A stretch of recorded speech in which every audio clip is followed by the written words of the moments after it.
What's going on, my PT peeps, my Walking Dead family, my fighters? I'm One Eye Bry, also known as PT. Don't know if I'm winking or blinking, but I'm definitely thinking about the Walking Dead Season 11 and possible foreshadowing. Spoiler warning for all things Walking Dead. Now, Season 11, Episode 2, we saw this mural. Well, Daryl saw this mural, and it was interesting because he's the only one that saw this, and I believe it's foreshadowing for what will happen at the Commonwealth. And also, spoiler warning for the comics. I know some people aren't readers of the comics, but we're going to talk about that, how it may relate to the show. But hit that subscribe button, like, share, subscribe, donate. Really help support the PT channel any way that you can. But either way, we truly appreciate and love our Walking Dead family. Now, Daryl saw this mural, and I have to say, it's a pretty awesome mural. And I guess in the zombie apocalypse, you have a lot of time. But it highlights DC, the political people of power, the people that just have so much say in the world.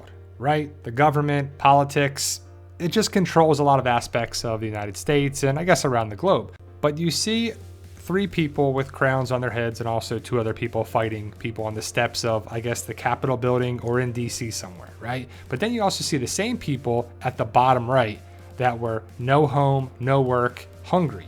So the people that were up at the top of the food chain and in power basically crumbled. The people rose up against them.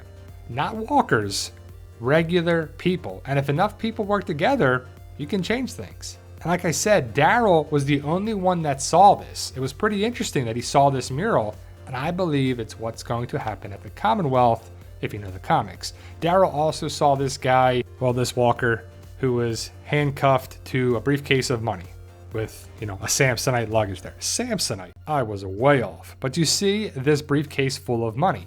And it's pretty useless, right?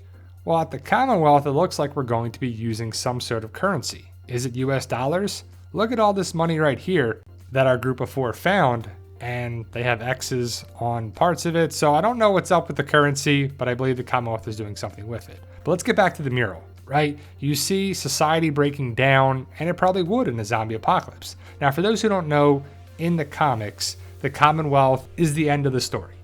And they got 50,000 plus people there, but not everybody likes the leaders, right? There's going to be classes of people, lower, middle, and upper class. We're going to see these are the comic covers of a lot of big moments in the comics. Rick, Pamela Milton, and I believe that's Dwight who has the gun there, but I could be wrong. But you see that stuff is happening here at the Commonwealth, and people are rising up against the Miltons and the people of power in the Commonwealth. Here's a good shot of Carl. The walkers come in and it's chaos. And the last issue is issue 193. Some pretty big stuff happens there with Dwight, Rick, and we're wondering who's going to get those comic deaths. Is it Father Gabriel? Is it Aaron? Is it Ezekiel? Is it Negan? Can't wait to find out. And it's going to be Speculation City, that's for sure. Well, we see Lance Hornsby in a suit, right? Who wears a suit like this in the zombie apocalypse? Pretentious, political people in power. Look at Pamela Milton. She, according to Angela Kang, the showrunner of The Walking Dead, is the leader of the Commonwealth. They have over 50,000 people there. And the Miltons are like a political family, like the Kennedys and the Bushes, but this is a fictional universe, so it's like the Miltons. So I'm guessing it's generations of political power, even in the zombie apocalypse. But then you meet Princess and Eugene, Ezekiel, and really nobody of power or status. But if you think about it, there is one. Yumiko.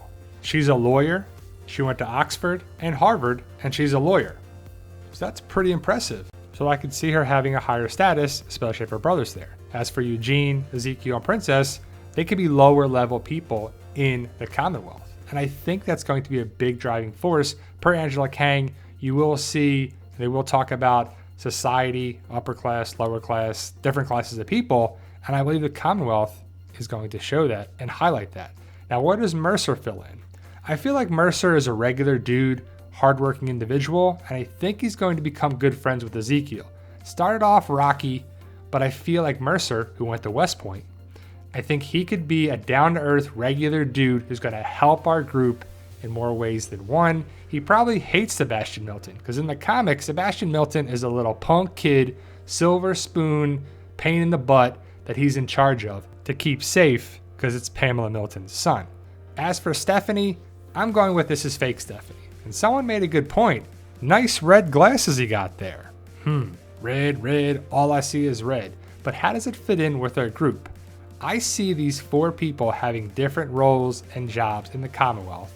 And then when the Commonwealth comes back to Alexandria and helps our group take down the Reapers, rebuild Alexandria, they're going to pick and choose people from Alexandria to go work in the Commonwealth. Like, what were you before this? Interrogate them and bring back the people that can help their community. Well, whoever survives, right? We're going to lose people in season 11. Now, I want to talk about this photo right here. A lot of people are asking a lot of questions about it. Could this be Elijah and his sister? Yes. We don't really know who these kids are, even though the note, which is kind of interesting that it's on a $100 bill. Not sure what to make of that, but the note has some callbacks to prior seasons of The Walking Dead. And does the dad connection be with the Reapers, Leah, Elijah? We're just not sure what to make of it. It definitely was highlighted in season 11, episode 2, more than a couple seconds, and it came up. I mean, if you just look at the breakdown here, we're looking for mom and dad, and I don't know when this was written, but the $100 bill is starting to break down a little bit, but it just could have been the time. But I'm not sure if there was a date, it would have been really good. But also it's interesting that it says turning the radio every day at 10. That's a 10 there at the bottom. And then you see Tom and Jesse. So Tom and Jesse sound like the people that would be in the picture, and that's not named Elijah. So if that's Tom and Jesse, that's not Elijah. But a lot of people are wondering if that's Elijah and his sister, because he lost his sister in season 10, episode 17. We found that out. So could it be a connection? Could have Elijah changed his name?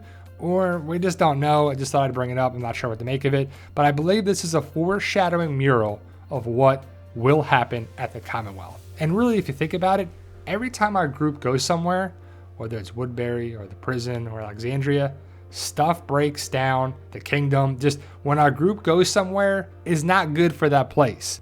Like the location, the settlements, the communities, they start to break down. Stuff happens that might not have happened if our group didn't go there. But I know it's for the story and stuff's got to happen. The drama, right? Drama City. But let me know your thoughts. Post your comments below.